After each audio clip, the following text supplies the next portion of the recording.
Good afternoon बच्चों। आज हम पॉलिमर्स स्टार्ट करेंगे। तो देखिए पॉलिमर्स आपने 6th क्लास में पढ़ के आए, 7th में, 8th में, 9th में, ठीक है। और अब आप आ गए 10th क्लास में, बट फिर भी मैं एक बार थोड़ा रिवाइज करूंगा, ठीक है। तो देखिए पॉलिमर्स, देखिए पॉली का मतलब होता है मेनी और नॉमिनल्स का मतलब होता है टर्म्स। यानी जिसके अंदर बहुत सारी टर्म्स होती है उसको अपन क्या बोलते हैं, पॉलिमर्स बोलते हैं। और आज हम बेसिक स्टार्ट कर रहे हैं। तो देखिए सबसे पहले अपन बात कर लेते हैं कांस्टेंट की। कांस्टेंट क्या होता है? कांस्टेंट का मतलब होता है जिसकी वैल्यू होती है फिक्स, यानी ऐसी क्वांटिटी जिसकी वैल्यू क्या होगी, फिक्स। अच्छा मुझे सोच के बताइए कि इस क्वांटिटी की वैल्यू फिक्स होती है ना। लाइक जैसे हाइट है, मान लो मेरी हाइट है ना, आपकी हाइट की बात नहीं कर रहा हूँ, मेरी हाइट। तो मेरी हाइट कैसी है, फिक्स है। तो उसको मैं क्या बोल सकता हूँ, दिस इज अ कांस्टेंट, ठीक है, this is a constant quantity ना। और मैथमेटिक्स में अपन क्या करते हैं कि जितने भी नंबर्स हैं, ऑल नंबर्स, उनको अपन क्या अज्यूम करके चलते हैं कि एज अ कांस्टेंट है ना। अज्यूम क्या कांस्टेंट ही होते हैं ना। All numbers are constant.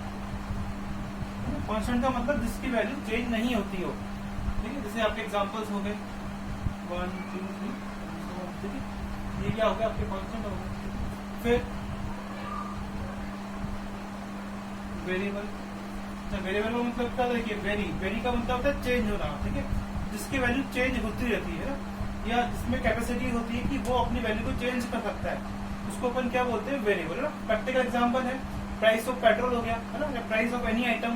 तो प्राइस ऑफ एनी आइटम क्या होता है, उसकी प्राइस बढ़ भी सकती है और कम भी हो सकती है ना, इंक्रीज भी हो सकती है और डिक्रीज भी हो सकती है, ठीक है। और मैथ्स के अंदर हम वेरिएबल किसको अज्यूम करते हैं जनरली, जितने भी अपने अल्फाबेट्स होते हैं ना, ऑल अल्फाबेट्स,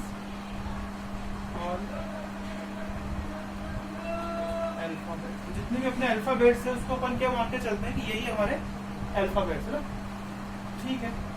अच्छा देखिए A B C X Y Z के, जनरली अपन ये ज्यादा काम में रहते हैं, तो मैंने लिख दिया है। अच्छा अब मैं एक काम करता हूँ कि मैंने एक वेरिएबल लिया यहाँ पे और एक नई कांस्टेंट लिया। जैसे मैंने 2 एक कांस्टेंट लिया यहाँ पे, 2 एक कांस्टेंट हो गया, तो एक वेरिएबल हो गया मेरे पास में x, और मैंने इन दोनों को क्या कर दिया, मल्टीप्लाई कर दिया। तो आंसर कितना आएगा आपके पास, 2x आएगा। अच्छा मुझे बताइए कि 2x किस तरीके की क्वांटिटीज है, वेरिएबल या कांस्टेंट है ना। तो देखिए ये 2x होगा, ये बेसिकली क्या है, आपके पास में एक वेरिएबल क्वांटिटी है ना। क्यों वेरिएबल क्वांटिटी है, देखिए कैसे, अगर मान लीजिए मैंने x के लिए यहाँ 1 पुट करता हूँ मैं, तो क्या आंसर आएगा, 2 into 1 is 2। और जैसे मैंने x के लिए 2 पुट की, तो क्या आंसर आएगा, 2 into 2 4 आ जाएगा।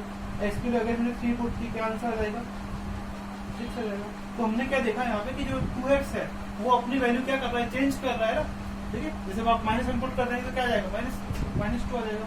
तो अगर 2x अपनी वैल्यू चेंज कर रहा है, या मैं ऐसे बोलूँ कि 2x की वैल्यू चेंज हो रही है, तो उसको अपन क्या बोल सकते हैं, इस 2x को वेरिएबल बोल सकते हैं ना। तो इसका मतलब 2x क्या है, यहाँ पे वेरिएबल क्वांटिटी है। तो इसका मतलब क्या हुआ, क्या है, कांस्टेंट को वेरिएबल से मैं मल्टीप्लाई करूँ, है ना। आप चाहो तो ऐड करके देख लो, तो भी ये पूरी क्वांटिटी कैसे रहेगी, ठीक है, वेरिएबल रहेगी, है ना। आप चाहो सब्ट्रैक्ट करके देख लो, आप चाहो डिवाइड करके देख लो, तो ये जो पूरी क्वांटिटी वाली क्वांटिटी है वो कैसी है, वेरिएबल क्वांटिटी है, ठीक है। अब पहले इसको नोट कीजिए, फिर अपन आगे बढ़कर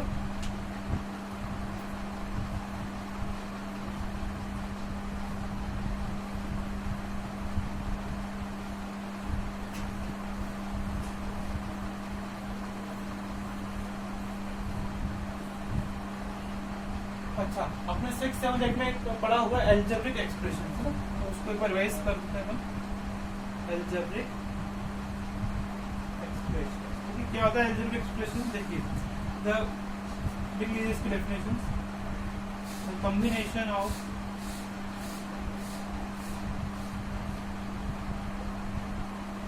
variable and constant are called algebraic expressions, ठीक है। तो मैंने क्या लिखा है यहाँ पे, तो ये कॉम्बिनेशन है ना। कॉम्बिनेशन का मतलब अगर मैं वेरिएबल और कांस्टेंट को कंबाइंड फॉर्म में लिख दूं, मिला के लिख दूं, तो उसको मैं क्या बोलूंगा, एल्जेब्रिक एक्सप्रेशन ना। ये बेसिकली आता है 6th 7th 8th के अंदर। जैसे देखिए 5 + x लिखा मैंने यहाँ पे, दिस इज एल्जेब्रिक एक्सप्रेशन। मतलब मैंने क्या किया, कांस्टेंट को वेरिएबल के साथ में क्या कर दिया, कंबाइन करके, ना। कंबाइन करने के लिए बेसिकली अपन 2 ऑपरेटर्स का यूज करेंगे, प्लस और माइनस, है ना। देखिए प्लस माइनस डिवाइड मल्टीप्लाई, ये हमारे पास में 4 टाइप्स के मैथमेटिकली ऑपरेटर्स होते हैं ना, और भी होते हैं लेकिन जनरली बेसिकली हम यही यूज करते हैं ना, ठीक है। आगे आप बहुत सारे मैथमेटिकल ऑपरेटर पढ़ेंगे, लेकिन अभी तो अपने पास यही है, ठीक है। तो देखिए 5 प्लस एक्स लिखा मैंने, मीन्स मैंने कांस्टेंट को वेरिएबल में क्या कर दिया, अटैच कर दिया। जैसे 20 माइनस वाई, ठीक है। तो मैंने क्या कर रहा हूँ, यहाँ पे कांस्टेंट है और एक मेरे पास में क्या है, वेरिएबल है, तो उसको मैं क्या कर रहा हूँ, कंबाइंड फॉर्म में लिख रहा हूँ ना। इस कॉम्बिनेशन को अपन क्या बोलते हैं, अलजेब्रिक एक्सप्रेशन बोलते हैं, है ना, ठीक है। अच्छा अब देखिए, अब यहीं से इसके बाद से किसकी स्टार्टिंग होती है, पॉलिनॉमियल्स की स्टार्टिंग होती है। अब अपन पढ़ने वाले हैं पॉलिनॉमियल्स, है ना। देखिए बेसिकली बहुत सारी डेफिनेशन है पॉलिनॉमियल्स की, लेकिन जो सबसे सिंपल डेफिनेशन होगी वो मैं आपको समझाने की कोशिश कर रहा हूँ यहाँ पे। तो अब पहले आप डेफिनेशन लिख लीजिए इसकी, एन अलजेब्रिक एक्सप्रेशन ना, यही मतलब क्या है, अलजेब्रिक एक्सप्रेशन है in which power of variable must whole number, ठीक है। इसका मतलब क्या हुआ, अगर आपके पास में अलजेब्रिक एक्सप्रेशन होती है और उसके अंदर वेरिएबल की पावर कैसे होना चाहिए, आपके पास में होल नंबर होना चाहिए, तो उस चीज को अपन क्या बोल देंगे, फिर पॉलिनॉमियल बोल देंगे, ठीक है। देखिए किस तरीके से, जैसे मैंने एग्जांपल लिया यहाँ पे 2x square plus 4x plus 5। यहाँ देखिए ना, ये वेरिएबल है, इसकी पावर क्या है, 2 है। ये वेरिएबल, इसकी पावर कितनी है, 1 है। तो उसको मैं क्या बोल सकता हूँ, दिस इज पॉलिनॉमियल, है ना। अच्छा आप मुझे सोच के बताइए कि ये पॉलिनॉमियल है या नहीं है। x 3/2 प्लस 5x प्लस 4, हाँ बताइए कि ये पॉलिनॉमियल है या नहीं है। देखिए ये पॉलिनॉमियल नहीं होगा, क्यों नहीं होगा, क्योंकि x की पावर कितनी आ रही है आपके पास में, 3/2 आ रही है, और 3/2 क्या होती है यहाँ पे, 3/2 होल नंबर नहीं होता है ना, इसलिए पॉलिनॉमियल नहीं होगा। तो एग्जांपल देखते हैं जरा, यही रूट, ये बताइए कि ये पॉलिनॉमियल है या नहीं है। हाँ बिल्कुल ये पॉलिनॉमियल होगा, क्यों पॉलिनॉमियल होगा, बिकॉज देखिए वेरिएबल की पावर कैसे आ रही है आपके पास में, होल नंबर आ रही है ना। होल नंबर क्या होता है, 0 1 2 3 4 5 एंड सो ऑन। तो वेरिएबल की पावर कैसे आ रही है, whole number, again whole number, इसका मतलब क्या होगा, ये पॉलिनॉमियल होगा। तो इसको बताइए, x प्लस 1/x माइनस 5, ये पॉलिनॉमियल होगा या नहीं होगा। देखिए ये भी पॉलिनॉमियल नहीं होगा, क्यों नहीं होगा पॉलिनॉमियल, है ना भाई। इसको अगर मैं ऊपर लेके आता हूँ ना, बाय यूजिंग एक्सपोनेंट रूल, इसकी वैल्यू क्या रहेगी, -1 -5। या ध्यान से देखिए, यहाँ क्या है आपके पास में, -5 आ रहा है, इसका मतलब ये भी पॉलिनॉमियल नहीं होगा ना, क्योंकि होल नंबर नहीं है यहाँ पर। तो अपन एग्जाम्पल से नोट करें, फिर अपन थोड़ा आगे देखते हैं।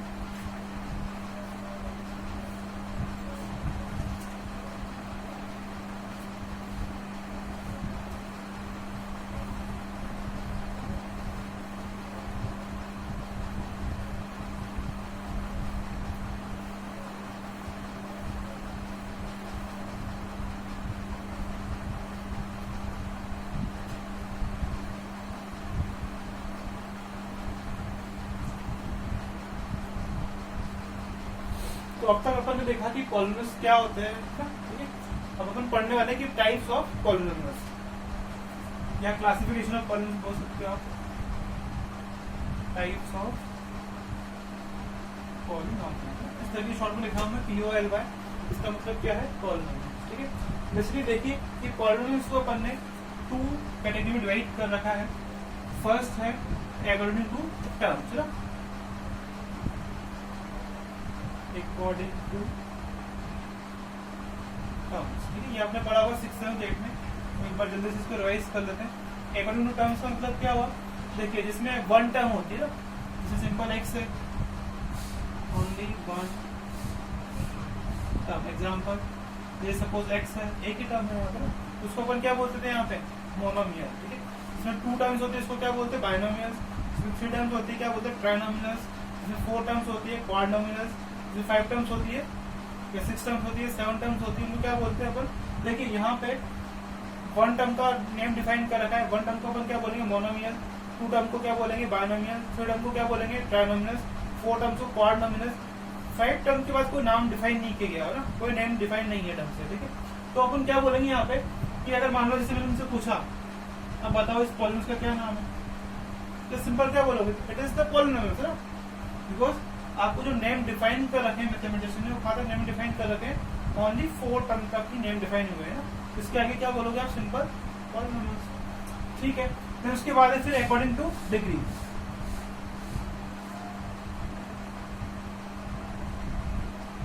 अच्छा, डिग्री का मतलब समझ लीजिए, है ना। अब यहाँ से इंपॉर्टेंट पार्ट स्टार्ट हो रहा है हमारा। डिग्री बोल दो, इंडेक्स बोल दो, एक्सपोनेंट बोल दो या पावर बोल दो, इसका सबका मीनिंग क्या होता है, एक ही होता है ना। ठीक है, जैसे मान लीजिए मैंने आपसे पूछा कि x4 plus 3x³ plus 4x² plus 5x minus 7, इसकी डिग्री क्या है? तो डिग्री का मतलब क्या हो, हाईएस्ट पावर। देखिए यहाँ पावर कितनी है, 4 है, यहाँ पावर 3 है, यहाँ पावर 2 है, यहाँ पावर 1 है, यहाँ पावर कितनी, कुछ भी नहीं है, मतलब पावर क्या, यहाँ पे 0 है। तो इसकी हाईएस्ट डिग्री कितनी है, 4 है। इसका मतलब इसकी मैक्सिमम पावर क्या हो जाएगी, 4। तो इसी को आप क्या बोलोगे, डिग्री बोलोगे ना। डिग्री क्या हो जाएगी यहाँ पे, ये जो पॉलिनोमियल से पूरा, इसकी डिग्री क्या हो जाएगी आपकी 4। ठीक है, इस तरह से हम डिग्री को डिफाइन करते हैं। तो डिग्री का डिफाइन करने के लिए किसकी जरूरत होती है आपको, मैक्सिमम डिग्री की ना। ठीक है, जब मैं ऐसा बोलूँ कि डिग्री को डिफाइन करने के लिए मुझे क्या देखनी है, वेरिएबल की मैक्सिमम पावर देखनी है। तो इसकी पावर कितनी है, मैक्सिमम 4 है।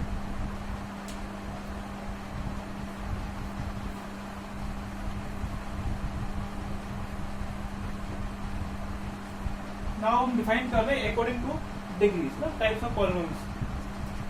देखिए फर्स्ट है हमारे पास में, अगर किसी पॉलिनोमियल्स की डिग्री होती है 1, ठीक है, उसको क्या बोलेंगे अपन, लीनियर